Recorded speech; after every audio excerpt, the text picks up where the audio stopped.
Hai, Promosi Siswa masih dengan saya Mr. Wahid Nugroho dari Rumah Cerdas Bahasa Inggris.com. Belajar bahasa Inggris dan TOEFL dari nol. Saya ucapkan terima kasih pada Bapak Ibu yang sudah menonton video YouTube saya ini. Mari kita belajar bersama-sama untuk menganalisis contoh-contoh soal TOEFL khususnya di Structure and Written as Present. Kenapa harus Structure and Written as Present, Sir? Ternyata menurut analisis saya, kebanyakan teman-teman itu lemahnya adalah di structure and written as present. Makanya saya buat banyak video tentang structure and written as present. Tujuan saya adalah untuk membantu Bapak Ibu adik-adik semuanya supaya di structure and written as present Anda bisa skornya melejit. Karena saya pernah melakukan tes yang sifatnya gratis dan massal. Listening mereka bisa benar sekitar 35 ke atas, reading 35 ke atas, structure and written as present hanya benar 5-15. Kemudian hasilnya adalah jadi nyungsep. Maka dari itu, mari kita bersama-sama belajar structure and written as present. Semoga dengan structure and written as present ini bisa mengungkit semua skor yang Anda dapatkan ketika ada tes TOEFL.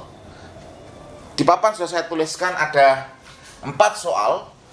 Di sini kelihatannya sulit, tapi sesungguhnya ini sangat mudah kalau Anda tahu ilmunya. Sulit itu apabila tidak diketahui ilmunya. Maka dari itu, mari kita langsung bahas latihannya. Oke, bla bla bla reacts with a chlorine atom, koma. Ini ada komanya. Koma di sini bukan tanpa tujuan, bukan tanpa maksud. Ada tujuan, ada maksudnya. Jadi, kalau ada koma di depan, berarti bla bla bla sampai koma ini adalah anak kalimat. Nah, anak kalimat. Nah, perlu Bapak Ibu catat, apabila anak kalimat berada di depan, maka harus ada komanya. Nah, an electron is transferred from the outer cell of the sodium atom to the outer cell of the chlorine atom. Ini adalah sampai terakhir. Ini adalah induk kalimat. Atau lebih kerennya ini disebut dengan dependent clause. Ini adalah independent clause. Nah, independent clause. Nah, apa dependent clause? Apa independent clause? Dependent clause itu adalah depend, itu bergantung. Anak kalimat. Jadi harus disandarkan dengan independent atau induk kalimat. Kalau independent apa, Sir? Independent. Nah, Independence Day. Independence itu artinya merdeka, berdiri sendiri. Maka hari kemerdekaan ini mumpung tanggal 17 Agustus, ini 17 Agustus ini mau kita peringati hari kemerdekaan, ini bulan Agustus. Independence Day itu hari kemerdekaan, hari bisa berdiri sendiri. Indonesia merdeka di situ. Lah, maka dari itu yang di bla bla bla lah di sini. Nah, di sini ada komanya, berarti anak kalimat. Lah, di sini sudah ada verbnya. Verbnya di sini ada S-nya. Berarti ini tidak boleh ada proses yang disebut proses reducing ataupun proses abridgment. Kalau di buku konsep belajar TOEFL dari nol, ini ada di bab nomor 28. Nah, jadi proses abridgment atau proses reducing. Kalau abridgment, di situ yang dibuang adalah subject plus auxiliary-nya.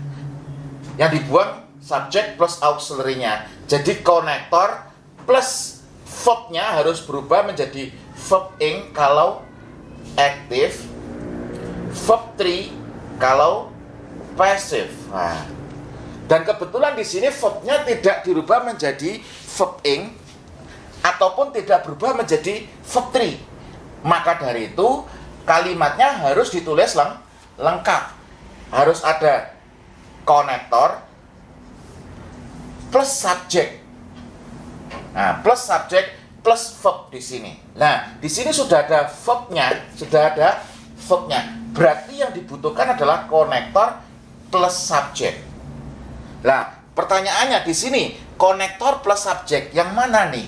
Jawabannya yang B. Kalau yang A, sodium atom, ini adalah subjek. Ini adalah subjek saja. Kalau subjek saja, ini bukan anak kalimat, bukan dependent clause, tapi induk kalimat.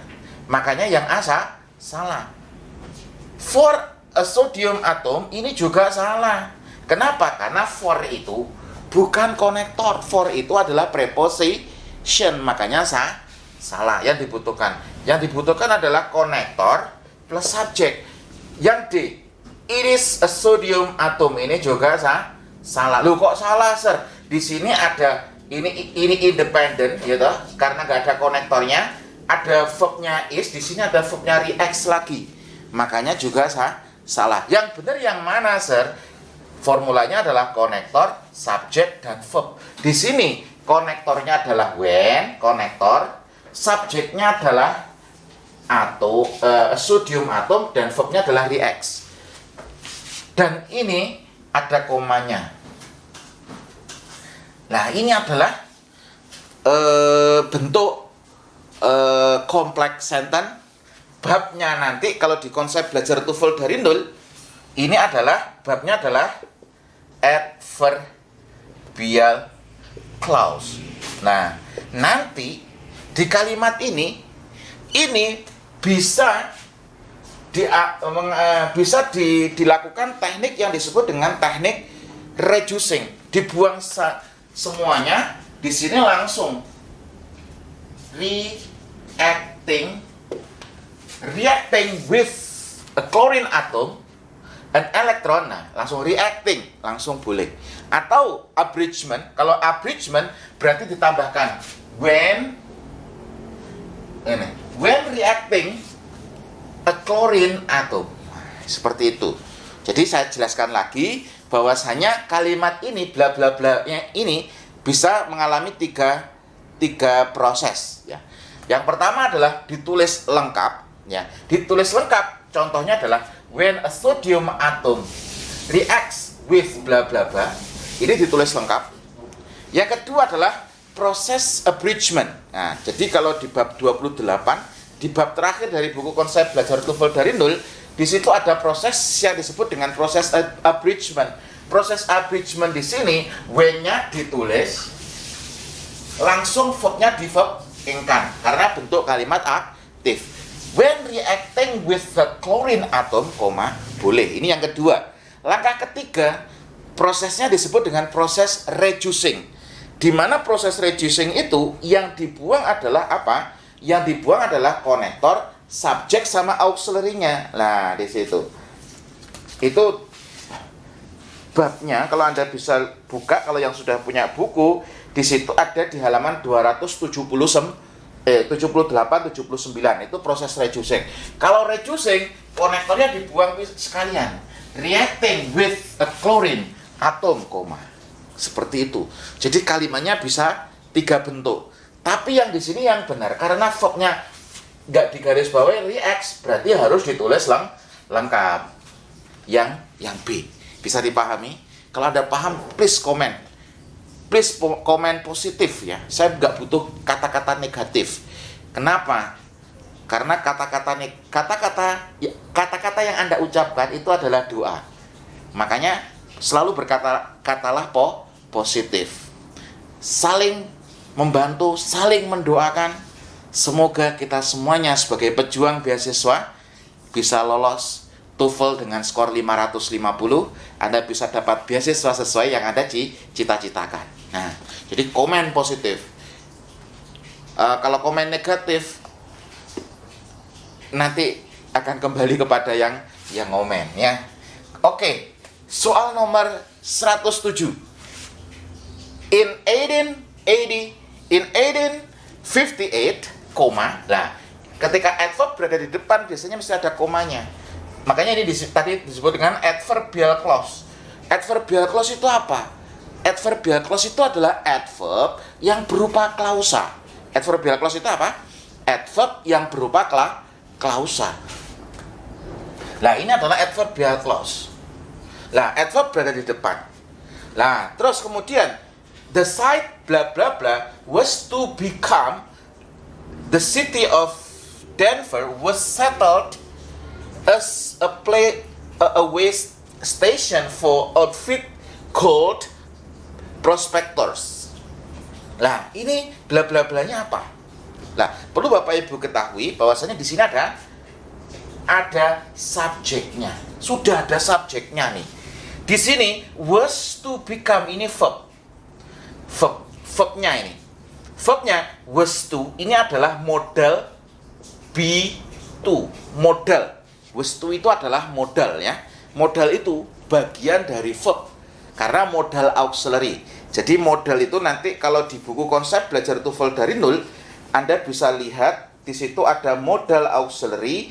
Di situ di bab berapa? Di bab nomor 22 itu tentang modal auxiliary. Di situ ada modal yang disebut dengan di situ expectation atau pengharapan. Expectation modal yaitu be to sama be supposed to. Nah, di sini adalah be to ya.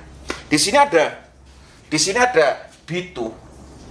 Ini sudah ada verbnya. Di sini ada subjeknya. Loh, bla bla blanya ini apa, Sir? Oke. Kalau jawabannya A, ini salah. Kenapa salah? Sudah ada subjeknya. Berarti di sini butuhnya adalah phrase. Phrase ya. Butuhnya apa? Phrase atau frase.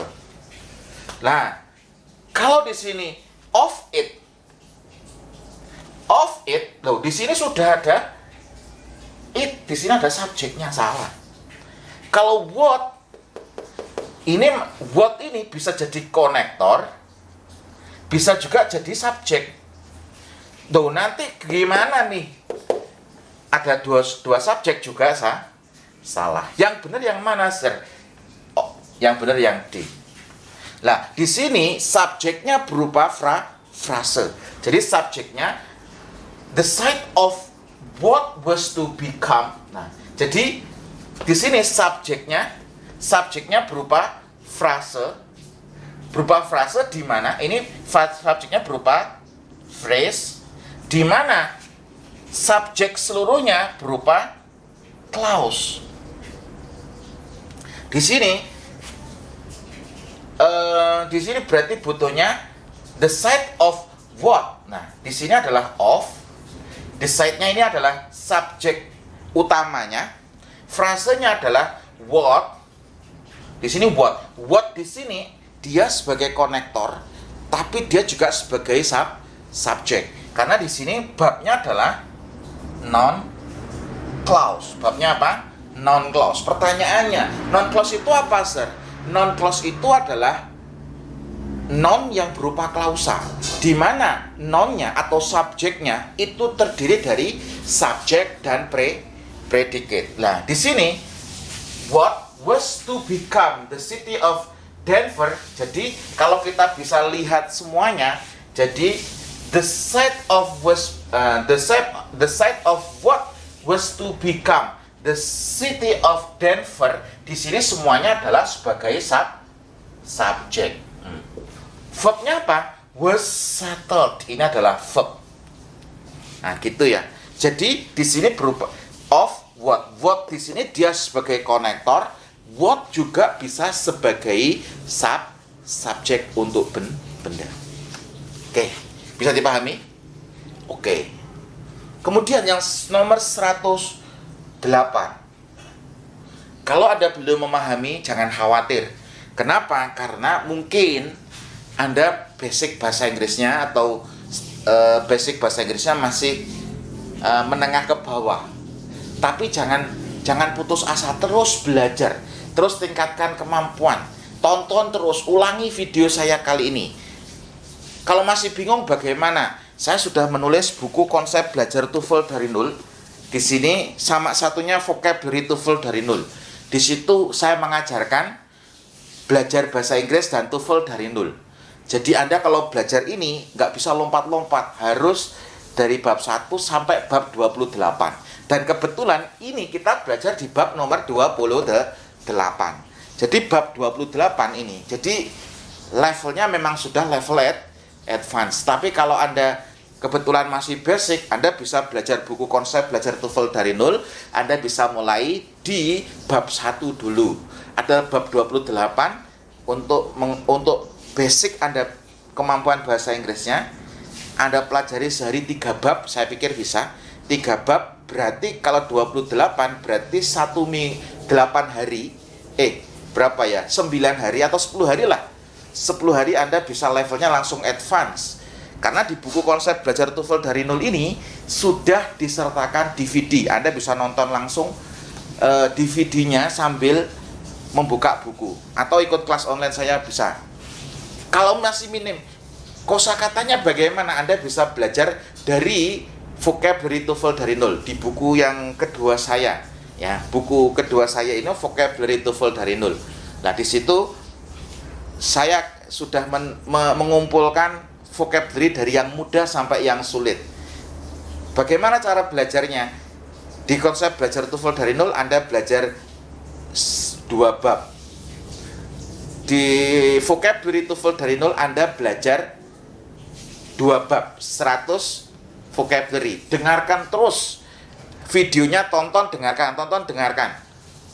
Nah, saya yakin sehari Anda ulangi sampai 12 sampai 20 kali, vocabulary hafal, materinya hafal. Lah, penyakitnya apa? Bosan. Sebelum berhasil, putus asa. Makanya syaratnya nggak boleh putus asa. Nah, soal-soal yang sudah saya bahas nomor 1 sampai nomor 109 ini adalah koleksi soal-soal saya. Ini dari banyak soal ini. Ini bukan saya yang buat, ini saya cuma membedah, mengajarkan, mencari strategi mudahnya untuk Anda supaya Anda lebih mudah dalam belajar. Nah, itu. Dan sekarang mumpung ada promo kemerdekaan dengan diskon gila-gilaan. Jadi selama ini saya belum pernah ngasih diskon 30% untuk buku saya ini. Biasanya saya jual 350. Tapi pada promo kemerdekaan ini saya diskon 30%. Sudah dapat diskon 30%, Anda juga dapat kaos pejuang beasiswa edisi kemerdekaan 75 tahun Indonesia Merdeka. Nah, sudah dapat diskon plus bonus kaos plus 2 e-book Similarity and Different and Common English Expression. Itu Anda bisa dapatkan. Pengen memiliki, langsung pesan sekarang karena ini sudah pre-order ketiga, pre-order ke-1 sudah dikirim semuanya, habis barangnya habis, pre-order kedua dan sekarang ketiga, dan langsung pesan kalau pengen itu. Pesan ya. Jadi mumpung ada diskon gede plus dapat bonus itu. Ada yang komen, "Sir, saya dulu beli nggak dapat diskon, Sir. Kok nggak sekarang aja saya beli ya?" Ya, nggak apa-apa, tapi yang penting Anda sudah beli dulu, Anda sudah belajar dulu. Kalau Anda baru nonton kali ini, berarti belajarnya agak sedikit terlambat. Tapi nggak ada kata terlambat itu. Nggak ada kata terlambat. Mulai sekarang belajar, persiapkan. Belajarnya secara sistematis. Ini ada risetnya. Saya untuk nulis buku ini tidak sehari 2 hari. Ini saya tulis lebih dari 10 tahun saya ajarkan metodenya. Jadi Anda belajar di sini seperti halnya belajar di Jogja. Anda belajar ini, metode ini, Anda seperti Anda kursus di Jogja. Dan yang penting Anda nggak boleh putus asa, terus semangat. Oke, kemudian 108. 108 ini mesti kebanyakan salah. Kenapa kebanyakan salah? Karena dia tidak tahu strateginya. Tapi kalau Anda tahu strateginya, sebenarnya ini sangat mudah sekali. Kenapa saya mengatakan sangat mudah sekali? Karena di sini sebenarnya ada polanya. Ini polanya apa? Ini polanya adalah inversion. Inversion atau inversi ya. Jadi inversion atau inversi. Kalau di buku konsep belajar TOEFL dari nol, ini di bab nomor 27. Kok hafal, Sir? Hafal karena ditulis sendiri ya. Jadi di bab 27 inversion. Lah, di video-video sebelumnya saya sudah ajarkan kepada Bapak Ibu semuanya, inversion itu yang pertama ada pada teknik Inversion yang pertama di situ ada pada negative expression. Terus yang di sini apabila adverb berada di depan maka harus diinversi. Nah, in the Antarctic Ocean, the Antarctic Ocean ini adalah adverb. Jadi apabila adverb berada di depan, loh kok ngerti ini adverb, sir? Jadi sederhananya apabila ada preposition diikuti dengan noun berarti jadinya adverb. Berada di depan maka harus dilakukan inversi. Pertanyaannya, apa inversi itu, sir? Inversi itu adalah proses pembalikan di mana auxiliary itu berada di depannya subjek. Berarti auxiliary berada di mana? Depannya subjek. Lah di sini ini subjeknya adalah apa? Di sini auxiliary-nya berada di depannya subjek. Jawabannya yang jelas bisa ditebak langsung yang B. In the Antarctic Ocean is abundant of plankton and crustacean forms of life. Lah, jadi yang perlu digarisbawahi di sini, apabila adverb berada di depan, maka harus dilakukan proses inversi, proses pembalikan. Contohnya inversi bagaimana? Yang umum kita gunakan adalah untuk membentuk kalimat tanya. Contoh, ketika saya mengatakan, do you speak English? Do you speak English? Lah, do-nya berada di depannya you, ini adalah bentuk inversion. Dalam bentuk kalimat tanya, ini inversion. Lah, terus yang lain, di situ ada 15 tipe inversi. Sudah saya masukkan di buku konsep belajar TOEFL dari nol. Jadi, buku ini sudah sari dari proses belajar saya bertahun-tahun. Saya punya murid menarik. Ngambil jurusan bahasa Inggris di Yogyakarta. Padahal dia bukan orang Indonesia, luar negeri, tapi ngambil bahasa Inggris di Indonesia, di di UNY. Menariknya apa? Sir, buku saya tidak mungkin saya bawa semua ke rumah atau ke tanah kelahiran saya, sir. Kenapa? Karena biayanya mahal. Tapi kecuali buku konsep belajar TOEFL dari nol, ini mesti saya bawa kemana-mana. Kenapa? Karena dengan belajar konsep belajar TOEFL dari nol ini, saya sudah bisa menyarikan dari banyak buku yang saya miliki. Karena buku ini ditulis dari banyak referensi. Inversion, ini materi yang menurut saya baru. Saya baru menguasai ini sekitar 3-4 tahun yang lalu. Jadi saya ngerjakan soal TOEFL, kebetulan saya nggak ngerti. Kemudian saya garis bawahi, saya tanyakan ke teman-teman saya, ini babnya inversion, Mas Wakid. Akhirnya saya cari inversion. Terkumpullah 15 bab. 15 bab tentang inversion. Lah, salah satunya adalah apabila adverb berada di depan, maka harus dilakukan inversion. Gitu ya. Yang sering juga negative expression. Jadi apabila negatif berada di depan, diinversi juga. Ini langsung Anda bisa tebak bahwasanya di sini adalah auxiliary-nya berada di depan, subjeknya ini panjang ya sampai belakang. Ini sudah mengalami proses inversion. Kemudian yang soal nomor 109 ini sangat mudah sekali kalau tahu ilmunya ya. Kalau nggak tahu ilmunya jelas sulit. Nah, bla bla bla to occur in the earth crust, koma. Lah, jika ada komanya berarti bla bla bla sampai sini adalah anak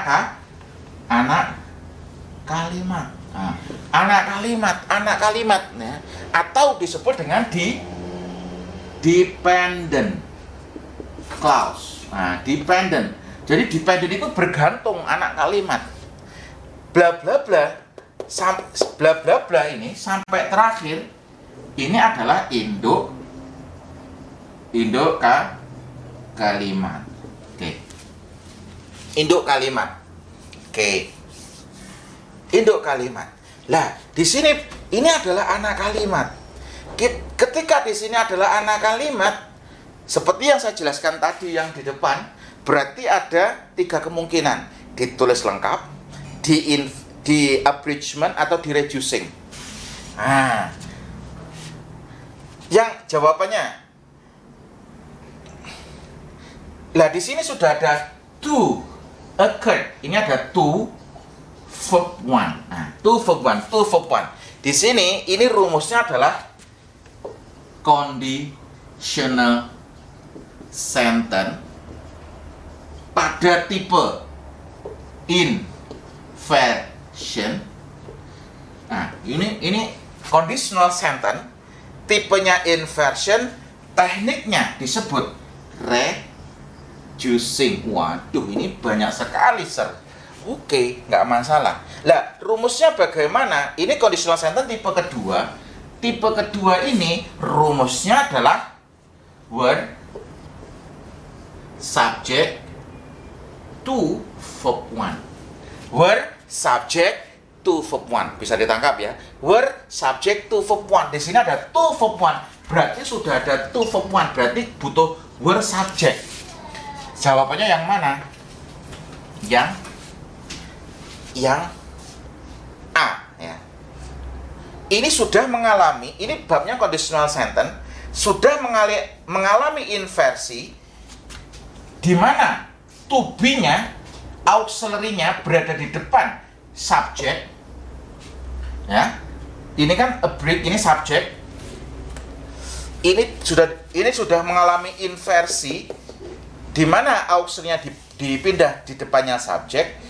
Yang ketiga, ini sudah proses reducing. Prosesnya disebut dengan proses reducing.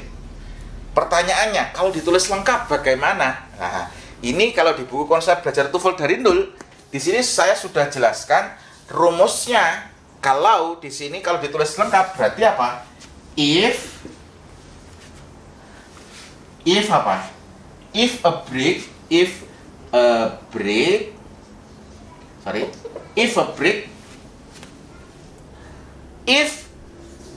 break langsung bentuk kedua occurred. If a break occurred. Nah, ini kalau ditulis bentuk aslinya, if a break occurred in the earth crust, push, pull, and shake wave would be generated simultaneously. Nah, kalau ditulis lengkap adalah if a break occurred. Ini harus diikuti bentuk kedua. Nah, tapi if-nya dibuang, maka bentuknya adalah jadi word subject to verb one. Berarti word a break to occurred gitu. Itu sudah mengalami babnya conditional sentence, mengalami inversi yang sudah di reducing. Reducing di sini if-nya dibuang. Nah, di situ ya. Semoga ini bisa memahamkan Anda. Saya terus belajar untuk membuat video-video saya lebih mudah, lebih menarik. Dan sekarang mohon maaf ini agak sedikit lama saya tidak membuat video. Sudah 1 minggu saya nggak upload karena saya fokus membuat video untuk buku ketiga saya, konsep listening TOEFL dari nol. Jadi ini buku ini saya akan launching mungkin setelah 17 Agustus. Baru dapat 8 bab saya buat videonya. Itu sudah puluhan video terbuat. Dan ini tujuannya semuanya untuk membantu teman-teman para pejuang beasiswa supaya lolos di TOEFL dan Anda semakin sukses di studi maupun di karirnya. Sekian untuk video ini, semoga bermanfaat. Terus belajar, tingkatkan kemampuan. Semoga Anda semakin sukses. Terima kasih.